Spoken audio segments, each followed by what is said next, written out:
Olá, sejam muito bem-vindos para mais um episódio do Conversa Agro. Meu nome é Roberta, uma das sócias do BFA, e hoje nós estamos só nós três aqui, também respeitando os cuidados com a Covid, né? Mas estamos só os três sócios aqui hoje, nós não temos convidados, e sejam muito bem-vindos para mais esse episódio. Olá, meu nome é Eduardo, também sou sócio aqui da BFA, né? Membro da Comissão de Direito do Agronegócio aqui de Goiás, e a gente hoje vai trocar um pouco de ideia sobre qual o valor de um contrato dentro de uma atividade rural. Olá pessoal, meu nome é Luiz, também sou sócio do VFA, e hoje nesse bate-papo entre nós três aqui, a gente resolveu trazer um assunto que é muito corriqueiro, faz parte do dia a dia de todo mundo que mexe com o agronegócio, que são contratos. Qual que é a extensão da validade de um contrato, como que esse contrato pode ser executado, esse contrato que a gente acha na internet aí é bom ou não. Então a gente vai abordar todos esses assuntos aqui hoje. Eu acho que a gente já podia começar o seguinte: existe diferença entre validade e eficácia? O que você busca para garantir a segurança do seu negócio? Validade ou eficácia? No meu entender, acho que os meninos talvez concordem, a gente não pode falar em não ter a validade, porque senão é irregular já no seu nascimento. Mas eu não acho também que a validade seja uma condição única. Porque ele só ser válido, não necessariamente ele vai resguardar toda a segurança jurídica necessária para que a sua atividade, se der problema, seja respaldada por um contrato bem feito. Então a nossa discussão aqui hoje é: validade é importante? Quais são as condições de validade? Mas e a eficácia? Vocês estão buscando o quê? Validade somente ou acrescida de eficácia?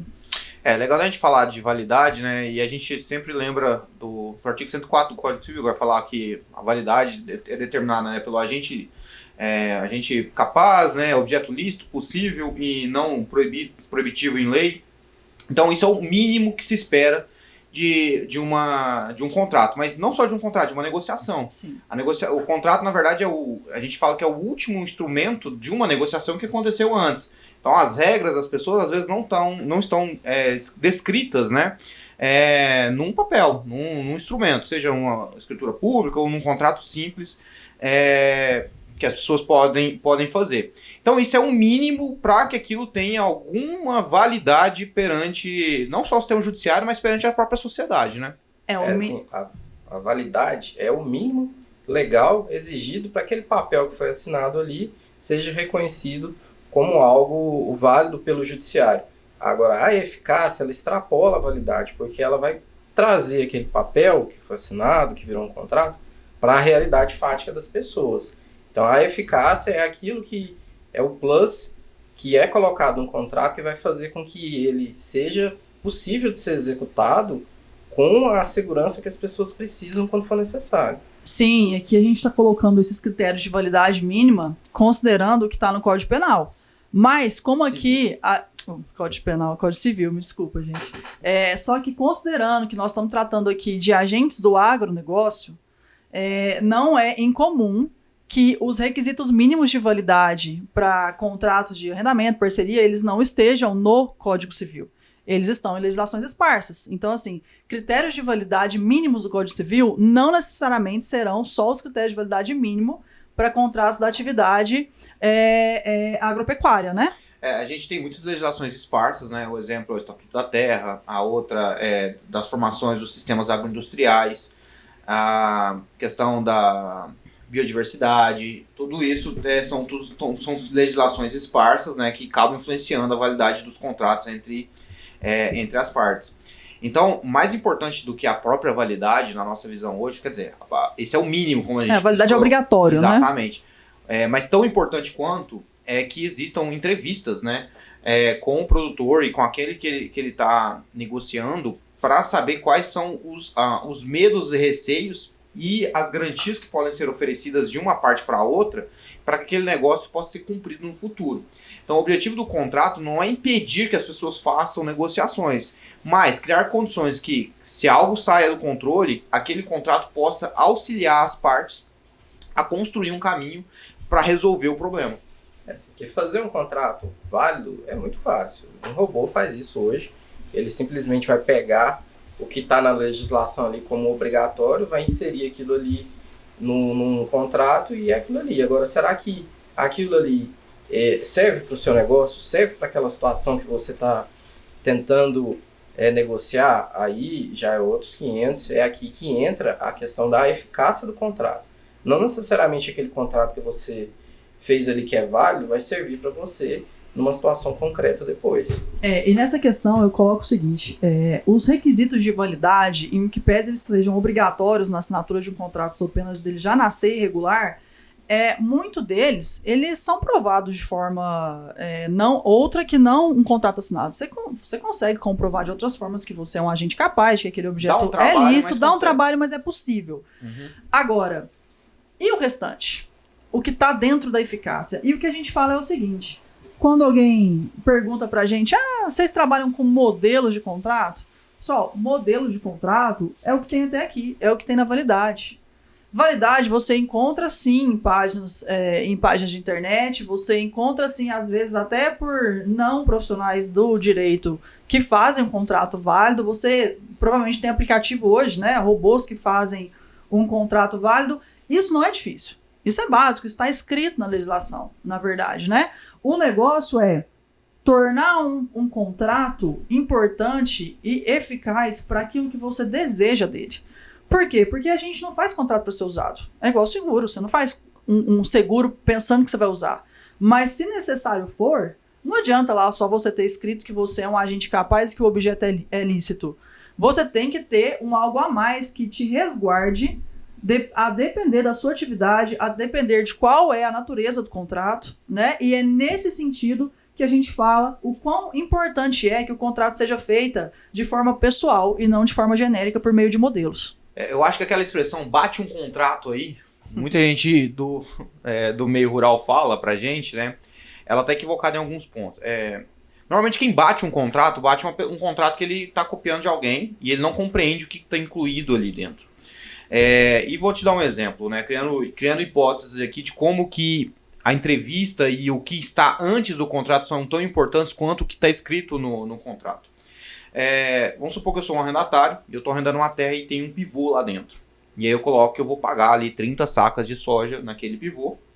E eu não vejo nesse contrato uma cláusula explicando uma situação em que a outorga de água daquele pivô caia. E a gente sabe que pela legislação brasileira é possível que caia. Só um parênteses, assim, partindo do princípio de que neste contrato é por meio de outorga, tá? O plantio é por meio de outorga, só para ficar claro no exemplo. Sim. Então, o arrendante, nesse caso, ele está assumindo um risco que, independentemente da água existir ou não, ele vai ter que pagar os 30 sacos de soja. E aí eu pergunto, é viável pagar 30 sacos de soja por hectare quando você não tem sistemas de irrigação? Eu tenho dúvidas sobre isso.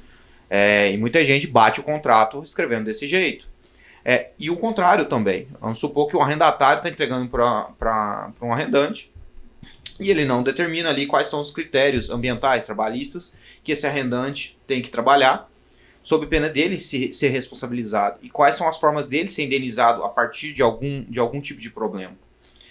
Quando a gente começa a pensar nessas hipóteses, né, de danos e como compensar os danos, é que a gente vê que um contrato ele precisa ser muito mais que válido, ele precisa ser eficaz. Então, grande parte da entrevista que os advogados, contadores, enfim, vão fazer com as partes, quando elas vão fazer um contrato, estão relacionados à questão de danos, porque danos acontecem e muitas vezes eles não estão no nosso controle. Mas a gente pode prever grande parte deles, se não a maioria, e trazer eles para o contrato, para especificar, olha, se algo acontece nesse sentido, o próprio contrato aponta o caminho que deve ser tomado para que aquilo seja corrigido. Dei o exemplo aqui do pivô, dei o exemplo das questões ambientais. Só uma questão aqui, quando a gente fala em dano, o dano eles acontecem e nem sempre eles estão condicionados a uma averiguação temporal. O que acontece? É uma questão humana. Às vezes o dano não depende do humano. Mas não é nem nesse sentido que eu estou falando. Eu falo o seguinte, um contrato que às vezes vale 5 anos, o dano ambiental ele não necessariamente precisa de ser descoberto naquele limite temporal de 5 anos. Pode acontecer de eventual poluição do solo, poluição da água, ser verificada só depois. No mesmo caso, se for uma questão trabalhista, a gente tem prescrição aí. Então, assim, pode acontecer de um de um empregado, de um prestador de serviços, entrar com alguma medida jurídica só também após o término do contrato, mas ainda dentro do seu prazo prescricional, né? Então, o contrato, ele vem para regularizar essas questões que não estão só nos requisitos de validade. A gente cria condições de rescisão, a gente cria condições de penalidade, a gente cria condições de você de você receber aquilo que você gastou sem ter sido de dano seu. Compensação. O arrendatário tem um crédito para pagar para o arrendante. E aí o arrendante, de alguma maneira, causou um dano ao arrendatário. Cria-se as condições já no próprio contrato de que esses danos possam ser abatidos. E o contrário, o arrendante tem, eventualmente, que pagar, recolher o imposto de renda do arrendatário. Se o arrendatário não paga, como que fica essa relação? Como que o arrendante vai cobrar isso? Ou o próprio arrendante já assume o caso e já paga a DARF e declara. Então o contrato tem que ir nesses pormenores. A atividade é muito profissional, é muito dinheiro. A Receita Federal hoje olha com muita atenção para a atividade. Se a gente não se preocupa com essas questões tributárias, trabalhistas, enfim, ambientais, econômicas de uma linha geral, a gente está fadado a ter problemas lá na frente. E aí, quando a gente tem problema, é um problema de um terceiro te cobrando por algo que não foi você que causou. E eu acho que uma questão assim, Luiz, que eu acho interessante é o seguinte: quando a gente pensa em contrato de plantio ou de produção bovina, a gente, é claro que a produção ela é ano a ano, mas a gente pensa nela a longo prazo, até porque tem um preparo do solo, você se você se endivida, né? Você pega financiamentos que você não necessariamente vai pagar em um ano, você vai pagar a um longo prazo. Então não é bom que esse contrato, qualquer coisa que saia do controle, ele se encerre de imediato. Você cria condições para que ele continue valendo, mas com algumas penalidades. Nesse sentido, a gente coloca assim, a gente vê muito contrato básico, por exemplo, com direitos e obrigações. Né, Luiz? Mas direitos e obrigações também são uma coisa mínima. Mas o que acontece quando esses direitos e obrigações não são cumpridos, que não seja a rescisão? Isso é uma questão que vai variar dentro daquele tipo de contrato que foi feito. Porque a gente estava discutindo aqui contratos complexos. Contrato de arrendamento, contrato de parceria, que são contratos que eles abarcam várias legislações e eles, para serem colocados no papel, exigem do profissional um estudo maior. Mas esse tipo de coisa que a Roberta colocou aí acontece num contrato simples. A Roberta é pecuarista, ela precisa comprar uma ração, um sal, alguma coisa, vai lá numa revenda e compra. Qual é a garantia que ela tem, que a Roberta tem, de que aquele produto que ela adquiriu vai ser entregue para ela com aquelas características que foram apresentadas, negociadas, né? Apresentadas pelo vendedor? É um contrato, mesmo que seja um contrato verbal. Sim. Qual que é a garantia que você tem que aquela proteína negociada, né, vai vir de fato naquele percentual? Qual a condição de recebimento, né? Quando você vende um animal que não seja para frigorífico, por exemplo, quando você vende entre particulares, condições mínimas de entrega e de recebimento estão no contrato. Um exemplo, quantas pessoas tiveram problema para receber adubo esse ano? Sim. E aí qual que é a solução? Qual que é a melhor solução? O Eduardo, para plantio de soja lá, comprou uma quantidade X de adubo. Esse adubo não foi entregue e aí a revenda quer fazer uma renegociação com ele ao invés de fazer rescisão. Qual que é o melhor caminho? Não, e outra coisa, né? Nessa hipótese, se houvesse esse caso, né, da revenda fazer a renegociação, por que eu não posso entrar com uma ação de obrigação de fazer e obrigar a revenda a me entregar o adubo? Porque eu paguei. Então, assim, se eu tenho instrumentos para demonstrar que aquele negócio foi válido e foi eu tenho condições de fazê-lo se tornar eficaz. Sim. E eu acho que uma outra questão é o seguinte: quando a gente pensa em contrato, nós, por exemplo, tô dando um exemplo de nós três, que eu acho que não é uma coisa que se resume a nós, é claro que quem faz o bom direito aí pensa nisso, a gente pensa nas eventualidades. Hoje, quando a gente produz, a gente não encerra a produção em nós mesmos. Normalmente, quando a gente produz, a gente já tem contratos futuros, que se a gente não entrega por problemas desse contrato original, a gente vai passar a ser devedor do contrato futuro. Então, a gente pensa no contrato, inclusive nisso, na eficácia do contrato, na cadeia, né? Então, isso é uma questão importante da gente pensar. E só lembrando aqui, quando a gente fala, por exemplo, você vai ali na empresa pegar um insumo, qual que é a garantia que você tem? Nessa questão, é sempre bom lembrar para o produtor. Produtor, neste caso, você não é hipossuficiente em relação à empresa que está te vendendo o insumo.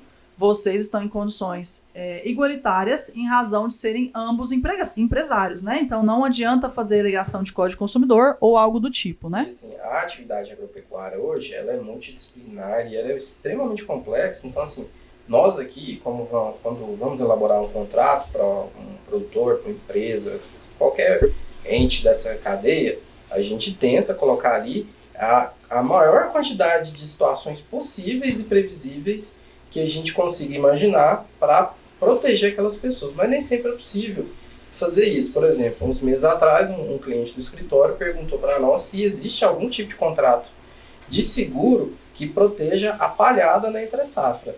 E não existe. Esse contrato não existe. O seguro rural ele é regulamentado por lei, né, e lá tem todos os tipos de seguro. E esse seguro não existe. E aí como é que fica essa situação? Se acontecer um incêndio lá e queimar toda a palhada que estava ali na entre-safra, quem que vai cobrir esse prejuízo? Como é que vai ser calculado isso aí se não existe um contrato que vai dar a monetização daquilo? Quando a gente não coloca critérios de como calcular algo, né, a gente está caindo no campo da abstração. E caindo no campo da abstração, a gente está caindo na mão de um terceiro, no caso um juiz, decidir isso pra gente. Significa que vai ser melhor? Não. Provavelmente não, inclusive. Porque ele não conhece a atividade, ele não conhece a realidade daquele local. Ele pode até conhecer a legislação, eventualmente, mas normalmente ele não conhece a realidade. Então ele não consegue se apropriar da legislação naquele método de trabalho. Mas não é só isso, eu acho que é para além disso, né? A gente aqui está falando de, como a Roberta falou, que a gente está numa cadeia, a gente tem que se preocupar sempre em como fazer a cadeia continuar andando. Sim.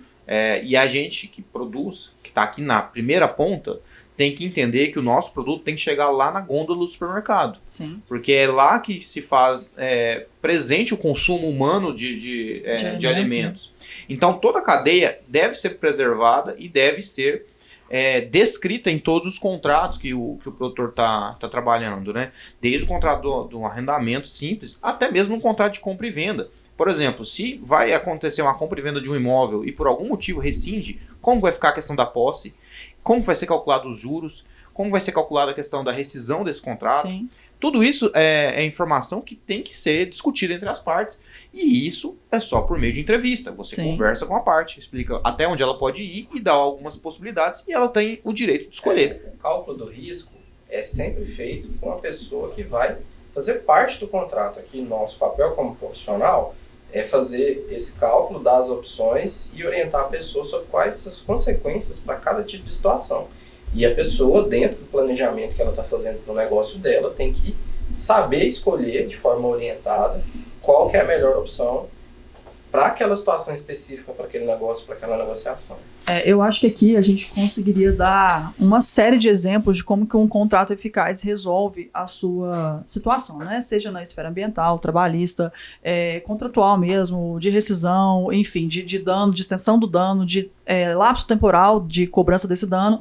Então são inúmeros os exemplos que nós poderíamos dar. Mas o que a gente queria tratar realmente aqui hoje é a importância de você pensar no contrato antes dele ser feito, durante o tempo da execução daquele contrato e também após o término, porque algumas coisas que podem ser descobertas após o término para poderem também ser resguardadas por meio de contrato. Nesse sentido, a gente sempre fala, é bacana ter um contrato válido na internet, dá segurança de que você está pegando um contrato válido? Sim.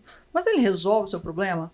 Não. Nesse ponto, a gente sempre fala, procure um profissional que realmente vai entender o seu negócio, vai te ouvir, vai ouvir a outra parte e vai colocar tudo aquilo de forma solucionável em um papel para que você tenha segurança jurídica de realizar a sua atividade, né? Eu discordo parcialmente porque, já encaminhando até para as conclusões, né? Eu acho que mesmo na internet você tem uma possibilidade muito grande de pegar algo que não é válido. Sim. Em níveis, por exemplo, de contrato de arrendamento mesmo, a gente vê muitos erros em contratos que a gente vê pela internet. Então, a conclusão que eu queria dar é, antes de você concluir uma negociação, se pergunte como aquela negociação pode te gerar prejuízos. E se esses prejuízos inviabilizam o teu negócio. Se as respostas forem sim, procure ajuda. Procure ajuda profissional, não é Google. Infelizmente não é Google, aí também não é só contador. Você precisa de ajuda. Só um parênteses, Eduardo. Quando eu disse que é válido um contrato, é dentro daquilo que a gente começou a nossa conversa, dentro do Código Civil. Quando a gente está falando de um contrato que sai do Código Civil, muda exatamente. Estão ali. Sim, foi nesse sentido, mas eu concordo com a sua discordância nesse sentido. Estou falando de contrato mínimo do Código Civil, né? E assim, o contrato, para ele ser bem feito e atender as expectativas, necessidades das pessoas, das empresas que estão ali, ele exige um esforço não só do profissional que vai elaborar aquele contrato, exige um esforço daquele que quer o contrato. A pessoa precisa atender a documentação mínima necessária, ela precisa correr atrás dos elementos que ela quer que o profissional coloque naquele contrato. Então, assim, não é só chegar, igual o Eduardo falou, e bate um contrato aí. Mas eu vou colocar o quê? Sim. Qual que é o documento que está me calcando para eu escrever essa cláusula contratual? Então, exige um esforço não só dos profissionais que vão elaborar aquele documento, mas das pessoas que estão procurando aqueles profissionais também. Sim. Bom, eu acho que é um pouco disso que a gente gostaria de falar hoje, né? Igual se a gente fosse se debruçar sobre o assunto, talvez... É um assunto muito extenso, é muito bacana de conversar, mas assim, daria horas e horas. Sim, mas enfim, o que fica é a ideia mesmo de você se preocupar mais com eficácia do que só com a validade, que já é um requisito básico, né? E assim, finalizando aqui, eu gostaria de agradecer a empresa Times. A gente está na nossa última gravação do ano, mas eu acho que esse podcast vai ao ar em janeiro apenas, então desde já eu desejo um excelente 2022 para quem está nos escutando. Mas eu também gostaria de agradecer nesse trabalho Equipe Times. Eu não vou falar todos os nomes porque pode correr o risco de eu esquecer algum, e isso não seria justo, mas na pessoa do Sr. Zarura aqui, eu agradeço toda a equipe de produção, o pessoal que nos filma, o pessoal que edita, as pessoas que nos auxiliam e que quando a gente chega para gravar já está tudo pronto.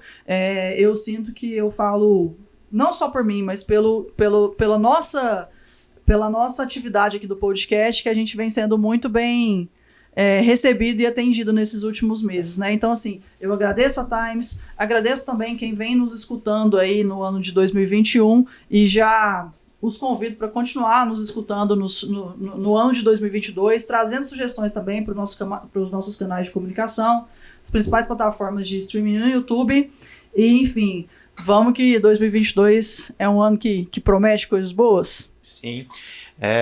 Eu faço minhas suas palavras, né? O agradecimento que você fez à Times também são os meus. E digo mais, assim, é muito cômodo pra gente chegar aqui e conversar, porque a gente basicamente só tem que saber do assunto. Toda a parte técnica são eles que fazem, né? Assessoria com tudo, é impressionante. E isso facilita muito pra gente. Muito obrigado. Também agradeço a Times, embarcou nesse projeto com a gente aqui desde o começo, trocando ideia, conversando para ver o que seria melhor, qual formato, posição de câmera, qual que é o assunto, convidado. Então, assim, eles ajudaram muito esse projeto a acontecer. E sobre o ano que vem, eu não sou muito otimista, eu sou pessimista do escritório, né? Então, assim, ano que vem é um ano muito volátil pro agronegócio, então as pessoas têm que tomar um cuidado, têm que se programar, não pode deixar para resolver tudo em cima da hora. Assistam os nossos conteúdos, acompanhem o nosso podcast, que vocês vão ter muitas dicas importantes por lá. Gente, muito obrigada e até a próxima. Até mais.